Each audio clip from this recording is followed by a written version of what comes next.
Hey people, what's up? Back again. I'm doing another live stream this time on the last University of Hawaii men's basketball game, which was on the road, and it took place at Cal State Fullerton at Titan Gym. And unfortunately, the University of Hawaii saw their 7 game win streak snapped with a 79-72 loss in overtime to Cal State Fullerton.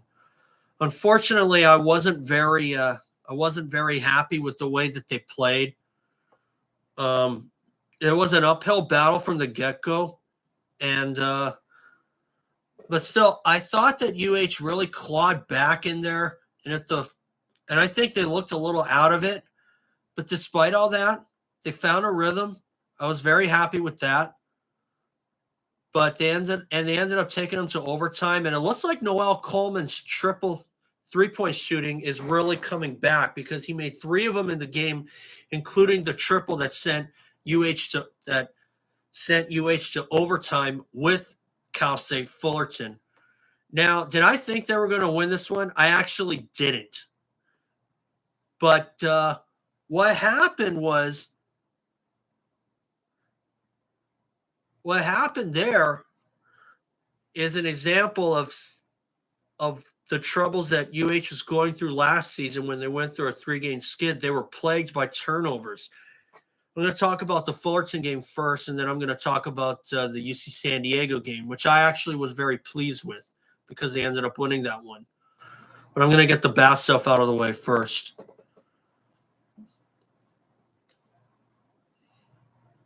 Lennon's Kitchen says, "Hey man, hey, what's up, man?" So unfortunately, Fullerton, that was a game that I think that they should have won. And I thought once they took the lead, they were going to get that win. And they were strong enough to be able to defend well. They were able to defend well enough to be able to keep the lead, but no, something just kept going wrong. And I think it was just too many turnovers. That's the thing. I mean, you can't win a game when you have 22 turnovers committed. And that's what happened to the University of Hawaii. I mean, no doubt they're resilient and all, but when you commit that many turnovers in a game, and you come out, you're more than likely going to come out the loser of the game. That's for sure. So as far as a grade, I probably would give them a B minus, mainly because they had to play catch up for much of the game. Obviously, it definitely didn't come as easy as the UC San Diego game did, and that game got pretty close. But the fact that UH kept getting really, uh, kept getting in a rhythm, and then they were taken out of it right away. I think a lot of what we saw against Commerce, Texas A&M Commerce, came back again. I mean, they didn't shoot. They didn't shoot terribly, but not like Commerce. But that Fullerton game, that one was one that they really let slip through their fingers. Not going to lie to you. I'm proud of their resilience, and I think they could have won this thing once they took the lead. But no, they had no answer for Fullerton's Jalen Harris, and he was an animal there. He had over 20, and Bernardo da Silva led the way with 18, but he fouled out in overtime. And usually when that happens, when one of your key guys fouls out, you're pretty much hooped, and that's what happened. UH went completely cold in the overtime period, and it was just not a pretty sight to see. That's the thing. They really have to cut down on the turnovers, and they need to make more commitment into taking care of the ball. That's what I can see. Because there was a time I was listening in, and it looked like that they were not committing well enough. That's just what it looked like to me. They were able to come back and take the lead, but that just proves that that's just hard. That's what happens when you subject yourself to first half deficits, like what the University of Hawaii did. And usually, when you're in a deficit that deep, they were like down 9, down 12. Quite often, if you're down by that much, your chances of winning the game are pretty much 50-50 at best, unless you have some damn good tricks up your sleeve. But the road trip was not necessarily bad. They did lead wire to wire at UC San Diego, and those games did count for conference. They built an 8-point lead at halftime, or they were up by 12 rather at halftime against UCSD, and that one got pretty close because got out to a slow start in the second half, and San Diego, they went on an 8-0 run to begin that second half and cut it to 4 points on multiple occasions. But fortunately, Hawaii responded every time with timely field goals, whether it was a 2-pointer or a 3-pointer. And that game, I definitely would give them probably an A-, probably a high, maybe a B+ or an A-. But I would give them an A- basically because they were able to respond efficiently. They built a lead. They didn't trail, unlike Fullerton. So I couldn't see UH going 0-2 on this road trip. But the only question mark to me seemed to be Cal State Fullerton. Mainly because they're one of the front runners in the Big West, like they were last season. And of course, their next opponent, Long Beach State, is a perennial front runner, just like UC Santa Barbara. And UH has proven that they've got the pace. They can run with them. But the only question seems to be, can they find a way to win? And unfortunately, at Fullerton, they did not find a way to win because they went completely cold in overtime. If they can cut out the cold streaks, they probably could have won that game, but they didn't. They had a cold streak against UC San Diego at the start, but fortunately they were able to come through and win it. And once they pulled it back to double digits, that was all she wrote. So,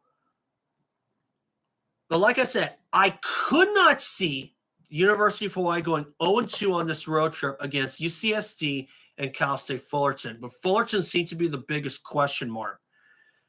Because, we've had a lot of luck against Fullerton, but when you consider what happened last season in the tournament, where the shooting just totally sucked, let me tell you. And UH committed more turnovers than made shots. Quite likely you're going to lose that one. And Fullerton didn't really shoot that well either, but they still came through and won. And unfortunately, Fullerton just kept killing their momentum at the time, and that's what they did here too. But UC San Diego, I thought that they did well. I like to think that they could have won by more. And although UCSD won that second half by 1, I was glad that UH was able to keep it up on 2 feet. They never trailed at all. It could have gotten close. I have to admit, I was starting to get a little bit of heart failure just because UCSD cut it so close. But that was mainly because UH had a cold streak. And that's been the trouble that UH has had. They keep going cold. And if they could cut that out, I still think this is their year. And they'll be the team to beat. But regardless of this, like I said before, I still think that this is UH's year. I'm not going to lie to you. I still think it's their year. That's the thing. Because when you saw if last year was any indication, we started out with a COVID pause, and then we ended up winning 7 in a row. This time we won 7 in a row. Only 3 of those games counted for conference. And but here's the thing. I still think, why do I feel like this is still our year? Because maybe this is what UH needed. I can remember in 1996 when Jeremy McGrath was doing nothing but winning in Supercross and motocross for 5 months straight. Then he ended up losing the first moto at High Point, openly admitting that after doing nothing but winning for 5 straight months, he just wasn't motivated. Maybe this is what UH needs. If they end up losing if they lost one game, they could go back to the basics and be able to start to generate another meaningful win streak. But they're going to have to do a lot better job than what they did against Cal State Fullerton. And this is why I feel that this is still UH's year regardless, because we were picked to finish second. And although those predictions are historically inaccurate, I still think they can back it up.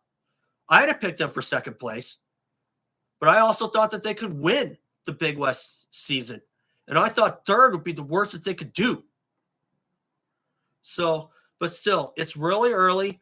I'm not going to immediately get so negative right away, but that's why I still say that this is still the year for the University of Hawaii. They can pick it up, but they got to do some work, and a lot of it. Because quite often, you're sure as hell not going to win a game when you commit over 20 turnovers.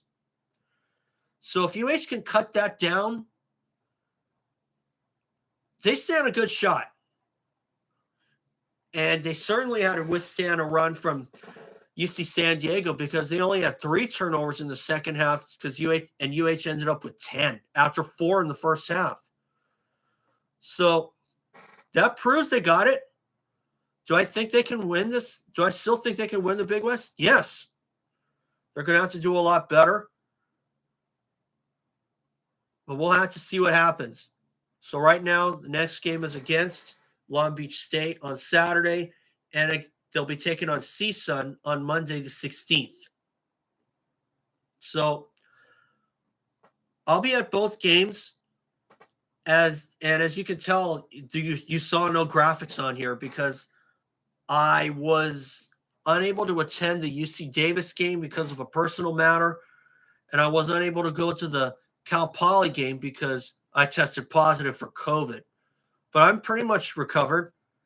So obviously, if all goes well, I'll be at the Long Beach State game. And I'm hoping that UH can get back on top and generate another win streak. So, and of course, I ended up staying home and watching Supercross from Anaheim. And am I going to do a video on that one? I don't know yet. All right, guys, that's it for now. And I'll see you guys. And you will see some B-roll that I'm going to take at the game. If all goes well, I'll be at the Long Beach State game and the CSUN game. So, and you will see some shots that I'll put on my YouTube page. So for now, thanks for watching. And Malama Pona, everyone.